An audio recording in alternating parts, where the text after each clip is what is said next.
Welcome back to the Gridiron Expert.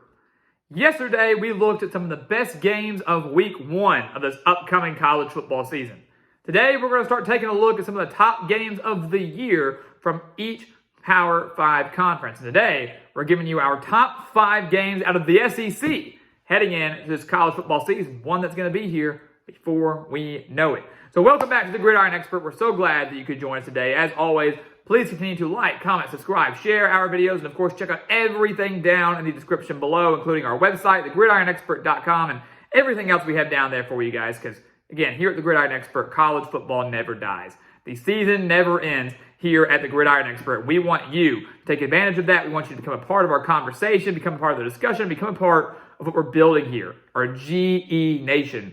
We want you to become a very vital part of that. So let's take a look at the SEC, guys. I mean, one of, if not the best conference in all of college football, always provides fireworks from start to finish. And we're not, ranking these games. We don't have them listed 1 through 5, but we have 5 games that we think are really going to stand out, kind of define the SEC season as a whole. So let's go ahead and jump into it. We'll start with number 1. Again, not ranked in any order here, just really in order of the way the games are played, the dates. September 30th, we have LSU at Ole Miss. That's a big one in our eyes, a huge game there. Both teams, again, having pretty lofty expectations in what's going to be a very competitive SEC West. And if you look at what happened last year, Ole Miss was 7-0 when they went to Death Valley to take on LSU. And LSU kind of started the beginning of the end for Ole Miss in Death Valley. Ole Miss led 20-17 at halftime, but then they were outscored by 28 in the second half and lost 45-20. That was Ole Miss's first loss. They went from 7-0 to 8-5. Went 1-5 down the stretch after that loss to LSU. So this game now is going to be huge for Ole Miss, trying to get revenge. The game now being played in Oxford against the reigning SEC West champions. Huge for the standings, right? I mean, Alabama, I think, again, is going to be the favorite to win the West, but it's wide open. Ole Miss could contend. LSU obviously can contend. Maybe A&M can contend. You can't really sleep on anybody in the SEC West this season. So it's going to be fun to watch this Ole Miss team that's known for their offense, that still has questions at quarterback, but whoever gets the nod is going to be very good, against the LSU defense that certainly has some questions as well. So it's going to be a fun game in Oxford that has major division implications. On the same day, September 30th, we got a great game in Arlington, Texas A&M against Arkansas. I love this game, right? If you look at how this game unfolded last year, it was the beginning of the end for Arkansas. And we'll get to that in a second. But since 2014, 6 of these games, since 2014, 6 of the meetings between A&M and Arkansas have been decided by 1 possession or less, or really just 1 possession, including a 23-21 A&M victory last year. That was a game that many felt Arkansas should have won. They were in complete control of the game up until KJ Jefferson fumbled up the goal line. A&M recovered, took it to the house. Smart play, lateral the ball, took it all the way to the house for a touchdown to make it a 14-13 game heading into halftime. Arkansas' season ended on that play. The Razorbacks were never the same. The fight that you saw from the Razorbacks in the first half was not there in the second half, and that just continued over into the next couple of weeks when they fell to Alabama, they fell to Mississippi State, later losing to Liberty and LSU. Injuries played a role, but you can't help but wonder what the season could have been for Arkansas, what the mentality for them could have been like had they defeated A&M in that game and had KJ Jefferson not fumbled at the goal line. So always a close game, always entertaining, but now there's an extra element. Not only do you have the factor of what happened last year, now you factor in Bobby Petrino, the former Arkansas head coach, who is now the offensive coordinator at Texas A&M. So you have Bobby Petrino facing off against Arkansas, back in the SEC. And keep in mind that Petrino was the head coach of Missouri State last year when the Bears almost defeated the Razorbacks in Fayetteville. Arkansas trailing by 17 at one point, battled back to win by 11. So Petrino versus Arkansas 2.0, but now he's in the SEC, not an FCS school. Obviously, A&M and Arkansas always pairing up for classics in Arlington. That's going to be a fun game on September 30th, no doubt about it. You go a couple weeks without what we call a big game in the SEC. You get to the third Saturday in October, and you have one of the biggest games of the year. Tennessee at Alabama, and that's going to be a rematch of maybe the best game in all of college football of 2022, when Tennessee upset Alabama 52-49 for their first win over the Crimson Tide since 2006. One of the best atmospheres I have ever seen. One of the best games I have ever seen. It was everything you wanted in a rivalry game. It was everything you wanted just in a high-stakes college football game. It delivered, and Tennessee delivered with the upset. But now things obviously are different. The game is not at Neyland Stadium. Tennessee will not have a sold-out Neyland Stadium supporting them. They do not have Hendon Hooker, one of the best quarterbacks in the country. He's no longer there. So Tennessee now more than likely going to turn to Joe Milton. Alabama has quarterback questions of their own. Who's it going to be? Is it going to be Jalen Milroe? Is it going to be Ty Simpson? Is it going to be somebody else after neither really impressed too much in the spring game?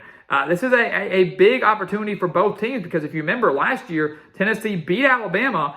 Alabama was given their first loss of the year. But in this era of a 4-team college football playoff, one loss could doom you because you have no more room for error. And that was the case for Alabama. They lost to Tennessee, later lost to LSU, and the Crimson Tide were done when it came to their college football playoff hopes. So same's going to be here. If both teams are undefeated or one or both are a one-loss team, this could be a playoff elimination game for Tennessee and Alabama. So, playoff hopes are going to be on the line. Division title hopes are going to be on the line. The rivalry's there. Alabama trying to get redemption from their loss to Tennessee last year. It's going to be a very, very, very fun game on October 21st. A couple weeks later, you get the other revenge game for Alabama against LSU. Their second of 2 regular season losses last year.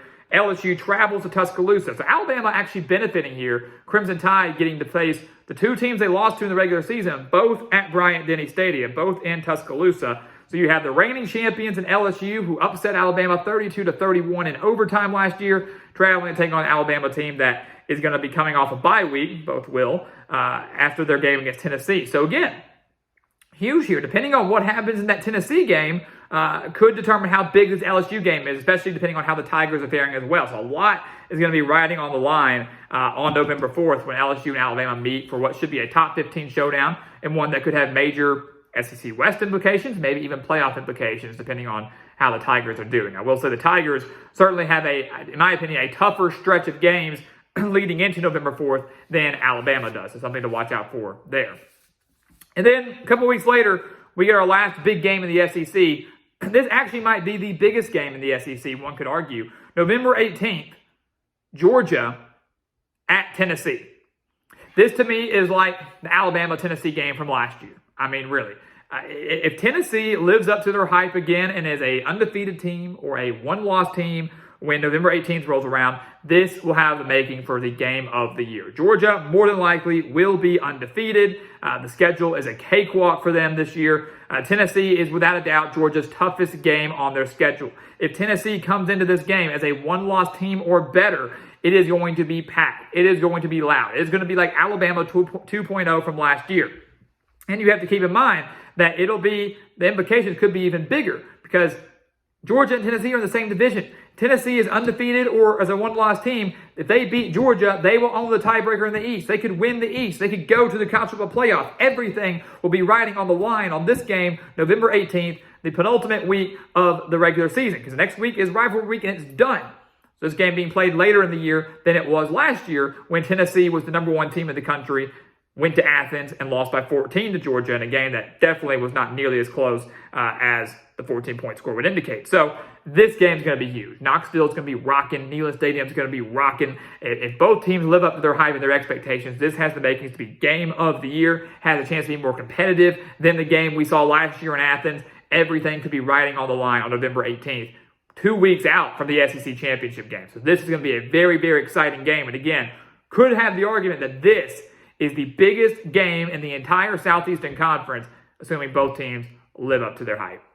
So there you go, guys. Our top 5 SEC games heading in to 2023. The season is right around the corner. It's going to be here before we know it. We're going to be talking about these games before you know it. But keep your eyes on them. Circle these on your calendar. These are the games that you cannot miss if you're a fan of SEC football. And we cannot wait to start breaking it down for you here in just a few months. So, guys, as always, thank you so much for watching us here at the Gridiron Expert on YouTube. Make sure to continue to like, comment, subscribe, share our videos, and of course, check out everything down in the description below, including our website, thegridironexpert.com, because again, we want you to become a part of our GE Nation. We want you to become a part of the place where football never dies. That is right here at our channel. And once again, guys, as always, thank you so much for watching, and we'll see you next time right here on the Gridiron Expert. Yeah.